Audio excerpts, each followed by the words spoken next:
strong.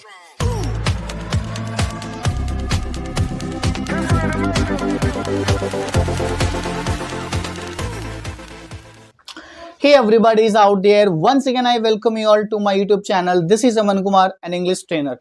In this particular video, we'll be learning how to make negative sentence formation of state of being or past time. Though we are already done with the positive part of the same structure. But in this particular video, we'll be learning only how to make negative sentence formation of was and were. Without further ado, let's get started. इस video में हम state of being और past time sentence के formation के positive part को हमने पीछे वाले वीडियो में कवर करा था और इस वीडियो में हम उसी पार्ट के उसी सीक्वेंस का नेगेटिव पार्ट देखने वाले हैं, यानी कि वॉज वर्ब को नेगेटिव में कैसे यूज करा जा सकता है। अगर आपने पॉजिटिव पार्ट के वीडियो को अभी तक नहीं देखा है तो पहले उस वीडियो को देख ले, ताकि जब वहां से बेस मजबूत होगा तो आगे की सीक्वेंस अपने आप आपको अच्छे तरीके से समझ आ जाएगा। अब बढ़ते हैं हम अपने टॉपिक के तरफ। सेंटेंस को फ्रेम करने के एक प्यारा सा रूल है जो हम याद रख सकते हैं जब भी हमें सेंटेंस बनाना हो। जरा उस रूल को समझ लेते हैं, फिर हम इन एग्जाम्पल पे आएंगे, तब जाके ये अच्छे से अंडरस्टैंड हो पाएगा। जिस किसी के बारे में और जिस किसी चीज के बारे में हम बात करेंगे वो हमारा सब्जेक्ट होगा। तो सबसे पहले सब्जेक्ट को रखिएगा। सेकंड नंबर पे अगर आपका सब्जेक्ट सिंगुलर है तो वॉज की एंट्री करवाइएगा और अगर प्लूरल है तो वर की एंट्री करवाइएगा। एक सब्जेक्ट है जिसको हम आई बोलते हैं। आई दो तरीके से बिहेव करता है। आई सिंगुलर भी बिहेव करता है और ये प्लूरल भी बिहेव करता है। कब कब ये सिंगुलर बिहेव करता है ये मैंने वॉज वर्ब के यूसेज के पॉजिटिव पार्ट में अच्छे तरीके से समझाया है। तो अगर आप ये जानना चाहते हैं कि आई कब कब सिंगुलर बिहेव करेगा तो आप इसी पार्ट के सीक्वेंस के पॉजिटिव पार्ट को देख सकते हैं। फिलहाल हम आगे बढ़ते हैं अपने टॉपिक की तरफ।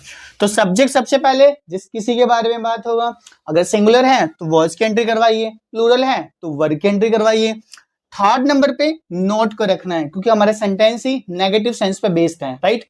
और लास्ट में हमें अदर वर्ड्स, फिर से वही कहना चाहूंगा, अदर वर्ड्स का मतलब इंफॉर्मेशन, जो आप इंफॉर्मेशन देना चाहते हैं। At the end you can simply mark full stop, right, और आपका सेंटेंस रेडी हो जाएगा। इसी सेंटेंस इसी स्ट्रक्चर पे कुछ हम सेंटेंस फ्रेम करने की कोशिश करते हैं, जो मैंने कुछ एग्जांपल यहाँ पे दिए हैं। इसके अलावा आप 100, 200 न जाने कितने सारे सेंटेंस आप फ्रेम कर सकते हैं। बस इतना छोटा सा थीम को याद रख करके जो रूल बताया इसको याद रखेगा। और सेंस यानी कि मन में आपको क्या ध्यान रखना है कि पास्ट टाइम कोई था और पास्ट टाइम में कोई नेगेटिव सेंटेंस के बारे में आपको बात करना है। एग्जाम्पल के तौर पे कल मैं बिजी नहीं था, so I was not busy yesterday. तुम कल घर पे नहीं थे, you were not at home yesterday. Last example, Bharat 1947 से पहले आजाद नहीं था, India was not independent before 1947। तो इस तरीके से सेंटेंस आप फ्रेम कर सकते हैं अपने डेली लाइफ में भी। अब हम बढ़ते हैं अपने एग्जाम्पल की तरफ। सबसे पहला सेंटेंस जो हमारे पास है, मैं कल घर पर नहीं था। कौन नहीं था कल घर पे? मैं। और मैं को मैं क्या बोलूं? आई। आई यहां पे सिंगुलर बिहेव कर रहा है तो मैं वॉज की एंट्री करवाऊंगा, आई वॉज। और थर्ड नंबर पे नॉट, आई वॉज नॉट। मैं कहा नहीं था? घर पर। घर पर क्या बोलेंगे? At home. और कब नहीं था? कल। तो कल को सिंपली हम बोल देंगे yesterday. And our sentence is I was not at home yesterday. अगले सेंटेंस की तरफ हम बढ़ते हैं। तुम उस दिन स्कूल में नहीं थे। कौन नहीं था उस दिन स्कूल में? आप। मैं आपको क्या बोलूं? यू। और यू यहाँ पे प्लूरल सब्जेक्ट है, यानी कि हम वर की एंट्री करवाएंगे। You were. थर्ड नंबर पे नॉट, यू वर नॉट। कहाँ नहीं थे तुम? स्कूल में। अब स्कूल में नहीं को दो तरीके से बोला जा सकता है, इन द स्कूल भी हो सकता है, एट द स्कूल भी हो सकता है। फिर अंतर क्या है? जब आप इन द स्कूल बोलते हो यानी कि आप वो व्यक्ति उस वक्त जिस टाइम की बात आप करने वाले हो वो स्कूल के अंदर ही था, तो वहां पे इन प्रीपोजिशन का यूज करिएगा। लेकिन मान लो अगर वो व्यक्ति उस वक्त स्कूल के अंदर नहीं था, वो स्कूल के बाहर हो या उसके इर्द गिर्द हो, तो वहां पे एट प्रीपोजिशन का यूज करा जा सकता है। तो आप कोई भी यूज कर सकते हैं उसके मीनिंग के हिसाब से। फिलहाल हम यूज करने वाला इन, तो हम क्या बोलेंगे? इन the school, in the school. और कब नहीं थे? दैट डे, यानी कि उस दिन। तो क्या बोल देंगे? Simply that day. And our sentence is you were not in the school that day. अगले सेंटेंस की तरफ हम बढ़ते हैं। हम दोषी नहीं थे। कौन दोषी नहीं था? हम। हमको क्या बोले? Simply we. और वी सब्जेक्ट कैसा है? ये एक प्लूरल सब्जेक्ट है, यानी कि हम वर की एंट्री करवाएंगे और हम क्या बोलेंगे? We were. थर्ड नंबर पे नॉट, वी वर नॉट, क्या नहीं थे हम, दोषी, और दोषी को क्या बोला जाता है, गिल्टी, तो सिंपली हम लिख देंगे guilty and our sentence is we were not guilty. अगले सेंटेंस की तरफ हम मूव होते हैं जो कि हमारा चौथा सेंटेंस है, कल रविवार नहीं था। इस तरह के सेंटेंस को बहुत सारे लोग ऐसे बनाते हैं, यस्टरडे वाज नॉट संडे, कल मेरा बर्थडे नहीं था, yesterday was not my birthday. इस तरीके से सेंटेंस स्पोकन इंग्लिश में तो चल जाता है लेकिन ग्रामेटिकली इनकरेक्ट हो जाता है, क्योंकि इन तरह के सेंटेंस को बनाने के लिए हम इट प्रोनाउन का यूज करते हैं। हमारा सेंटेंस इट से स्टार्ट होना चाहिए और हम क्या बोलेंगे, कल रविवार नहीं था, तो इट, और इट हमेशा सिंगुलर सब्जेक्ट होता है तो हम क्या लगाएं, वॉज, इट वॉज।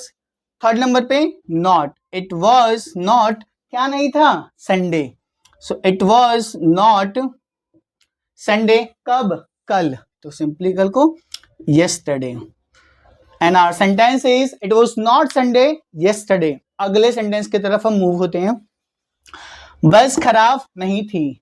खराब को क्या बोला जाता है, देखो खराब के बहुत सारे वर्ड हो सकते हैं, खराब को हम आउट ऑफ ऑर्डर भी बोलते हैं, ब्रोकन डाउन भी बोला जाता है। आपने पक्का किसी ना किसी डीटीसी बस या किसी बस को रोड के मतलब साइड में खड़ा देखा होगा, वहां पे लिखा रहता है ब्रेक डाउन।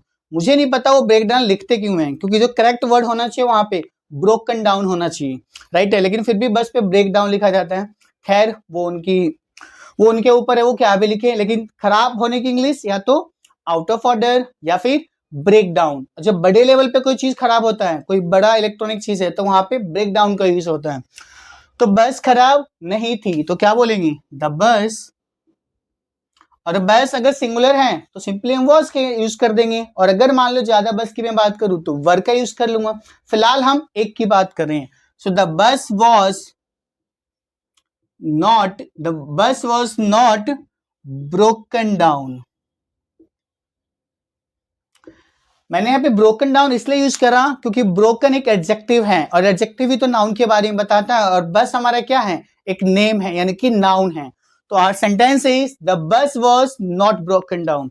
अगले सेंटेंस की तरफ बढ़ते हैं जो कि हमारा लास्ट सेंटेंस है, वह मेरा दुश्मन नहीं था। किसी एक मेल पर्सन की बात हो रही है कि वो लड़का किसके बारे में भी आप बात कर रहे हो, वो मेरा दुश्मन नहीं था, क्या बोले।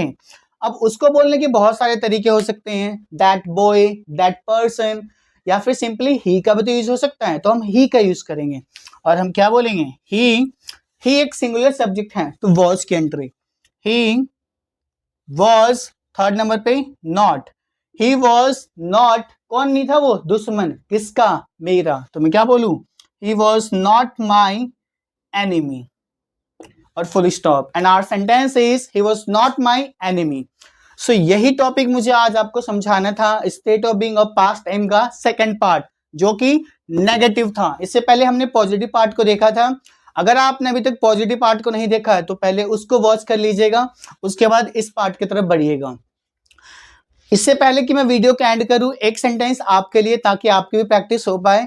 हमें सिंपली ये बोलना है कि कल स्कूल बंद नहीं थी। इसका आंसर आप कमेंट सेक्शन में डाल सकते हैं, मैं पक्का आपके आंसर को चेक करूंगा, इससे आपकी प्रैक्टिस भी हो जाएगी। So by the end of this video, I just want you to be safe at home, keep learning, and yes, stay safe guys. Thank you so much.